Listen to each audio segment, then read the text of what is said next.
بسم الله الرحمن الرحيم.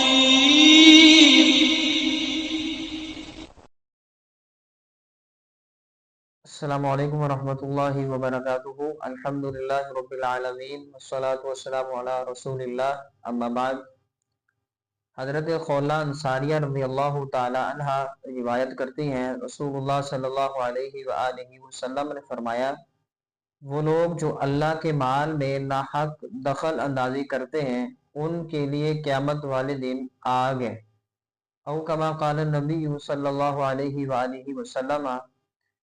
اس حدیث کو امام بخاری رحمۃ اللہ علیہ تعالیٰ نے اور امام مسلم رحمۃ اللہ علیہ تعالیٰ نے اپنی اپنی کتاب کے اندر نقل کیا ہے. اللہ کے مال میں ناحق دخل اندازی کرنے سے مراد مال غنیمت ہے، اور اس کے اندر بیت المال بھی ہے. بیت المال کے ساتھ ساتھ زکوٰۃ وغیرہ کے بھی فنڈ وغیرہ آتے ہیں. اب مال غنیمت میں سے یا پھر بیت المال میں سے، چاہے وہ حاکم وقت ہو یا رایا ہو، کوئی بھی حکومتی کارکن ہو یا پھر عوام الناس میں سے کوئی ہو، کسی کو بھی حق نہیں کہ وہ بیت المال میں سے کوئی مال اٹھائے یا مال لے. حاکم وقت جو ہے وہ بیت المال میں سے جب مال لے گا تو وہ اللہ کے بتائے ہوئے قانون، اصول، ضوابط کے مطابق ان کا خرچ کرے گا. جہاں پر اللہ اور اس کے رسول صلی اللہ علیہ وآلہ وسلم نے اجازت دی ہے وہیں بھی اس مال کو استعمال کرے گا، اپنی ذات کے لیے استعمال نہیں کرے گا. حضرت رسول اللہ صلی اللہ علیہ وآلہ وسلم کے پاس ایک اونٹ تھا. اس اونٹ کا جو اوپر پالان ہوتی ہے وہ ایک آدمی ادم نامی تھا، وہ اتارا کرتا تھا. آدم جو ہے وہ رسول اللہ صلی اللہ علیہ وآلہ وسلم کے اونٹ کی پالان کو اتار رہا ہے.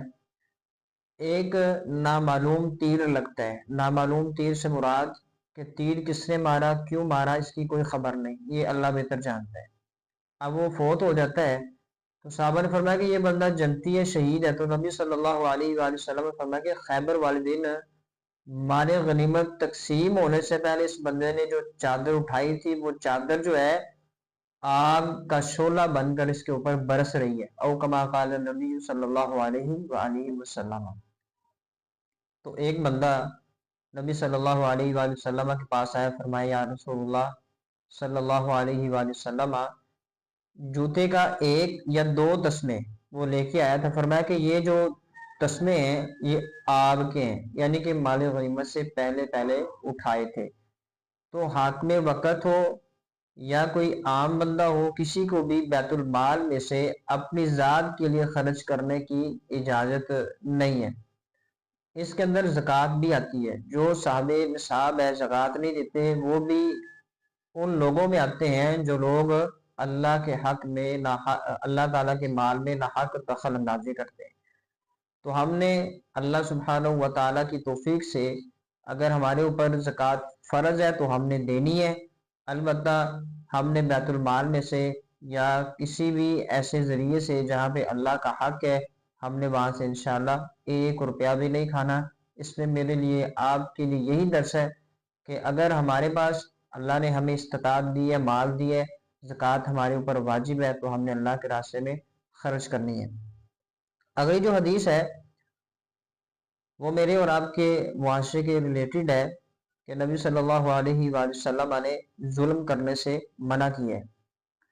حضرت ابو ذر رضی اللہ تعالیٰ عنہ کہتے ہیں کہ یہ روایت ان روایات میں سے ایک روایت ہے جو نبی صلی اللہ علیہ وآلہ وسلم اللہ کا نام لے کے بیان کرتے ہیں. اس کو حدیث قدسی کہتے ہیں.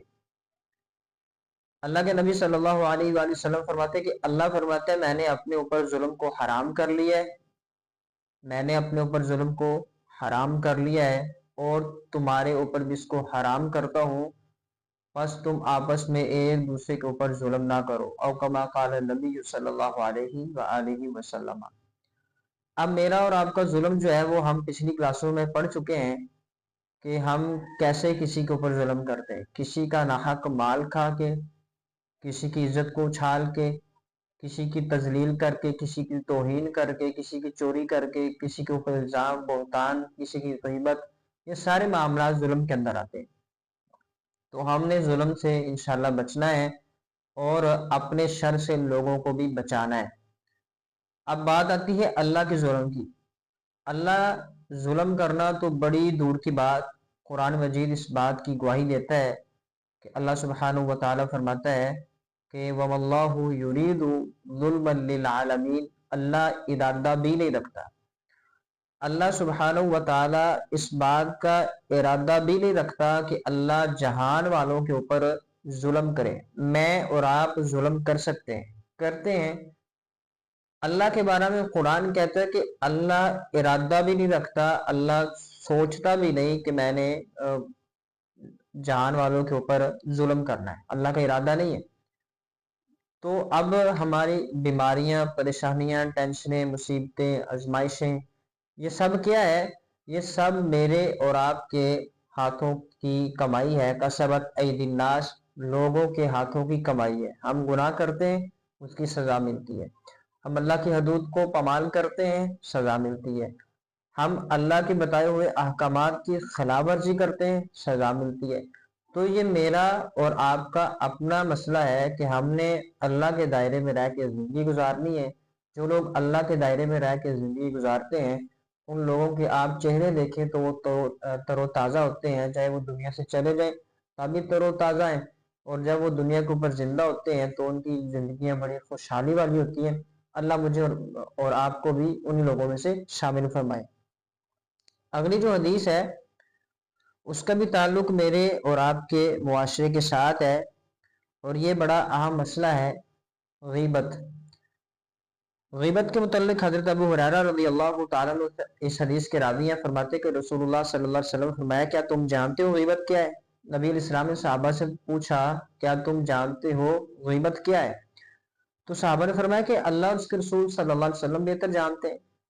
تو نبی علیہ السلام فرمایا تمہارا اپنے بھائی کا ذکر ایسی چیز کے ساتھ کرنا جس سے وہ ناپسند کرے۔ صحابہ نے فرمایا کہ اگر وہ چیز اس کے اندر موجود ہو، تو فرمایا کہ اگر اس کے اندر یہ چیز موجود ہے تو آپ نے اس کی غیبت کی، اگر اس کے اندر یہ چیز موجود نہیں تو آپ نے اس کے اوپر بہتان لگایا۔ او کما قال نبی صلی اللہ علیہ وسلم۔ مثال کے طور پر ایک بندہ چور ہے، ہم مجلس لگا کے بیٹھتے ہیں، اب یہاں پہ ہم ذکر کر رہے ہیں فلاں جو ہے وہ چور ہے، ڈکیٹ ہے، بدکار ہے، فلاں ہے، شرابی ہے، یہ ہے، وہ ہے، تو یہ ہم اس کی غیبت کر رہے ہیں، یہ ہم اس کی غیبت کر رہے ہیں۔ اگر وہ کچھ بھی نہیں، نہ وہ چور ہے، نہ وہ بدکار ہے، نہ وہ شراب پیتا ہے، کچھ بھی نہیں کرتا، ہم اس کے بارے میں یہ باتیں کر رہے ہیں، تو یہ ہم اس کے اوپر بہتان لگا رہے ہیں، الزام لگا رہے ہیں۔ تو ہم نے بہتان لگانے سے بچنا ہے اور کسی کی غیبت کرنے سے بھی بچنا ہے، کیونکہ اللہ سبحانہ و تعالیٰ قرآن فرماتا ہے وَلَا يَغْتَبْ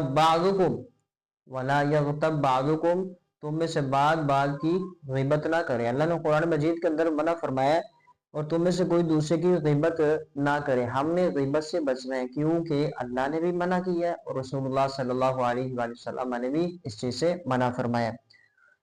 اگلی جو حدیث ہے اس کے راوی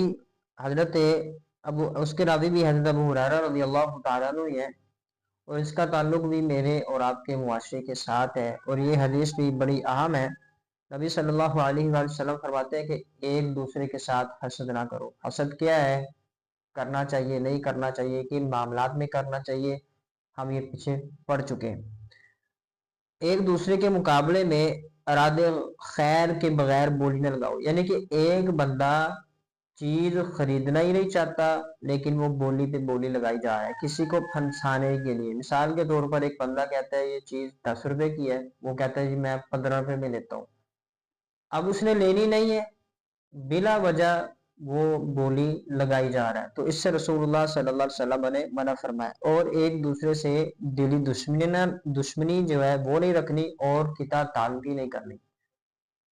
انسان سے دن کے اندر 100 معاملات آپس میں تکرار، بول چال میں کمی کوتاہی ہوتی رہتی ہے، تو نبی صلی اللہ علیہ وسلم فرماتے ہیں دل سے دشمنی جو ہے وہ نہیں رکھنی، اور فرمایا کہ آپس کے اندر تعلق، رشتہ داری، اس کو ختم نہیں کرنا۔ اللہ سبحانہ و تعالیٰ نے قرآن مجید میں نبی صلی اللہ علیہ وآلہ وسلم کو جو جو پیغام دیا، وما ينطق عن الهوى، اللہ نے جو جو پیغام دیا نبی صلی اللہ علیہ وآلہ وسلم نے میرے تک آپ تک پہنچایا۔ تو نبی صلی اللہ علیہ وسلم فرماتے ہیں کہ لا يدخل الجنت قاطع، رشتہ داری کو توڑنے والا جنت میں نہیں جائے گا۔ تو ہم نے آپس میں کسی سے بھی کوئی تعلق نہیں توڑنا۔ کوئی آپ سے آپ کی توہین کرتا ہے، آپ سے بدتمیزی کرتا ہے، آپ کو نقصان پہنچانا چاہتے ہیں، تو آپ اس کے لیے دعائے خیر کریں، نہ کہ ہم اس کے ساتھ اپنی تعلق جو ہے، رشتہ داری جو ہے، اس کو ختم کر دیں۔ تو اس چیز سے نبی صلی اللہ علیہ وسلم نے منع فرمایا۔ اور تم میں سے کوئی اپنے بھائی کی بیع پر بیع نہ کرے، یعنی کہ ایک بندے نے چیز خریدی ہے، 100 کی خریدی ہے، وہ ایک نے خرید لی، دوسرا کہتا ہے بھائی یہ 150 کی مجھے دے دیں، 150 کی مجھے دے دیں۔ بھائی پہلے اس نے چیز لے لی ہے، تو اب جب خرید و فروخت کا معاملہ ہی ہوتا ہے تو یہ بڑا سنگین مسئلہ ہے۔ اللہ کے نبی صلی اللہ علیہ وسلم فرماتے ہیں جب ایک بھائی نے بیع کی، دوسرا اس کے اوپر بیع نہ کرے۔ 100 کی چیز خرید لی، اب وہ دکاندار کو جا کے کہتا ہے کہ بھائی یہ 150 کی مجھے دے دے، تو اس چیز سے نبی صلی اللہ علیہ وسلم نے منع کی ہے۔ آگے فرمایا کہ اللہ کے بندو، مسلمان کا بھائی ہے، نہ اس پر ظلم کرتا ہے، نہ اس کی مدد چھوڑتا ہے۔ ظلم کرنے سے پھر نبی صلی اللہ علیہ وسلم کے بارے میں آگے کہ ظلم نہیں کرتا، مسلمان کا بھائی ہے، وہ اس کے اوپر ظلم نہیں کرتا، اور وہ نہ اس کی مدد چھوڑتا ہے، یعنی کہ وہ جب پھنس جاتا ہے تو مسلمان بھائی کی مدد کرتا ہے۔ آگے نبی صلی اللہ علیہ وسلم فرماتے ہیں نہ وہ اس کو حقیر سمجھتا ہے۔ کسی بھی بندے کو کسی بھی جگہ، کسی بھی وقت، کسی بھی لمحے میں، کسی بھی وجہ سے آپ نے اور میں نے کسی کو اپنے سے کم تر حقیر نہیں سمجھنا، کیونکہ آگے آ رہا ہے نبی صلی اللہ علیہ وسلم فرماتے ہیں تقوی یہاں ہے۔ یہاں سے مراد نبی صلی اللہ علیہ وسلم نے سینے کی طرف 3 دفعہ اشارہ کیا، تقوی ہاں ہونا، تقوی یہاں ہے، یعنی کہ دل جو ہے، تقوی ہاں ہونا دل۔ اگر تقوی کا معنی ہے پرہیزگاری، نیکی کرنا، پرہیزگاری، تو تقوی ہاں ہونا، تقوی یہاں ہے دل، یعنی کہ اگر دل سیدھا ہے تو سارے کا سارا جسم سیدھا ہے، دل ٹیڑھا ہے تو سارے کا سارا جسم جو ہے وہ ٹیڑھا ہے۔ نبی صلی اللہ علیہ وسلم فرماتے ہیں آدمی کو برا ہونے کے لیے اتنا ہی کافی ہے کہ وہ اپنے مسلمان بھائی کو حقیر سمجھتا ہے۔ اب میں اور آپ اگر اپنے سے کسی کو حقیر سمجھتے ہیں تو سمجھ لیں میں اور آپ برے ہیں۔ اگر ہم حقیر نہیں سمجھتے تو ہم بروں کی لسٹ سے خارج ہیں۔ اللہ مجھے اور آپ کو بروں کی لسٹ سے خارج ہی رکھے۔ آگے فرمایا کہ ہر مسلمان پر حرام ہے مسلمان کا خون، مسلمان کا مال، مسلمان کی عزت۔ خون سے مراد مسلمان کو قتل نہ کرے، مال سے مراد چوری ڈکیٹی نہ کرے، اور اس کی عزت سے مراد کسی مجلس میں بیٹھ کے اس کو بے عزت نہ کرے، اس کی توہین نہ کرے، اس کی تذلیل نہ کرے، بلکہ اس کی عزت کا دفاع کرے۔ اگلی جو حدیث ہے یہ اس کلاس کی آخری حدیث ہے۔ اس کے اندر نبی صلی اللہ علیہ وآلہ وسلم نے 4 چیزوں سے پناہ مانگی ہے۔ مجھے اور آپ کو بھی بڑی اشد ضرورت ہے کہ ہم نے ان 4 چیزوں سے پناہ مانگنی ہے۔ اللہم جنبنی المنکرات الاخلاق والاعمال والاہواء والادواء۔ اللہ کے نبی صلی اللہ علیہ وسلم فرماتے ہیں اے اللہ، اللہم جنبنی المنکرات الاخلاق، اللہ میں تجھ سے برے کاموں کی پناہ مانگتا ہوں، بری عادتوں کی پناہ مانگتا ہوں، والاعمال اور برے کاموں کی پناہ مانگتا ہوں، والاہواء بری خواہشات کی، والادواء اور بری بیماریوں کی۔